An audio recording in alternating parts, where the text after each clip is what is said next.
Hello दोस्तों, और आज हम चल पड़े थे एक अनएक्सपेक्टेडली जगह जिसमें हम लोग बहुत दिन से सोच रहे थे। और ये है वो जगह शिवहम शिवा टेम्पल, जो कि बेंगलोर मुरुगेशपालयम में है।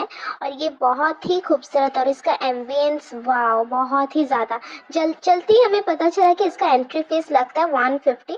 पर कोई नहीं, भगवान शिव जी को देख लिए तो उससे तो मेरा दिल ही भर आया। फिर शिव जी देखिए कितनी खूबसूरत थे वो, उनके आईज इतने मेस्मराइजिंग। फिर उनके पास ही थे गणेश भगवान जी, जो कि बहुत ही बड़े थे। और वो पंडित जी हमें रुद्राक्ष माला दे रही थी 108। वो बोल रहे थे कि इसमें अगर डालेंगे 108 टाइम्स, हमारी जो भी विशेस है वो फुलफिल हो जाएंगे। फिर हम लोग कुछ पूजा कर रहे थे, वो पंडित जी हमारे श्लोके वगैरह करके हमारे पूजा अर्चना जो भी कर रहे थे। फिर हम लोग वो ट्री देख रहे हैं, इसमें धागा बांध रहे थे। ऐसे हम लोग हिंदू हिंदू रिचुअल्स में माना जाता है कि हम लोग जो भी धागा बांधते हैं मन से वो सच हो जाता है।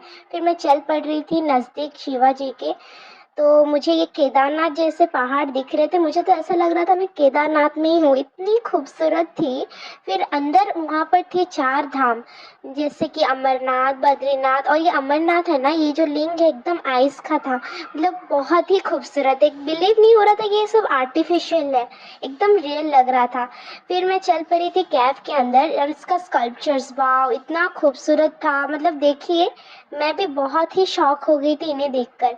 और यहाँ पे कितने सारे देखिए धामों का नाम लिखा हुआ है, जो कि बहुत ही खूबसूरत थे। वहाँ पर सब रियल ही लग रहे थे, एकदम बिल्कुल नहीं लग रहे थे कि सब आर्टिफिशियल है। फिर पंडित जी ने हमें एक दिया दिया, जो कि बोल रहे थे कि पौंड के मतलब बाहर जलाने के लिए। और ये देखिए मिरेकल का स्पॉट बोला जाता है, इसमें कॉइन जो भी डालता है, जो भी आपके विशेस होते हैं वो फुलफिल हो जाते हैं। फिर हमने दिया लगाया, फिर प्रे किया। फिर उसके साइड चल पड़े थे, वहाँ पर था नवग्रह, जो कि हमारे 9 भगवान जी है। वहाँ पर थे शनि भगवान, बुध, सोम, ऐसे बहुत भगवान थे। हम लोग उसके अंदर भी गए, बहुत ही मतलब नवग्रह पूजा किए। बहुत उस दिन तो मन पूरा शांति ही हो गया। फिर अंदर जाते ही हमें दिख गया बहुत सारी शॉप्स, वहाँ पर कितनी सुंदर सुंदर स्कल्पचर्स थी। मुझे तो वहाँ से लाने के लिए भी बहुत मन कर रहा था, पर कोई नहीं, मैं तो हॉस्टल में ही रहती हूँ। बट कोई नहीं, मैं वहाँ से एक ब्रेसलेट खरीदी थी और एक एंकलेट खरीदी थी, और वहाँ का प्राइस भी थोड़ा हाई था। फिर वहाँ से निकलते ही 2 चंपू दिख गए मुझे, 2 डॉल, जो कि एकदम पागल लग रहे थे मुझे। और वो देखिए कैसे डांस कर रहा है मेरे साथ। उस दिन मेरा बर्थडे था ना, तो उसने मुझे हैप्पी बर्थडे भी विश किया। मैं बहुत खुश हो गई उन दोनों को देखकर। फिर हम लोग चल पड़े मॉल्स के अंदर, और ये सब डॉल्स कितने क्यूट थे।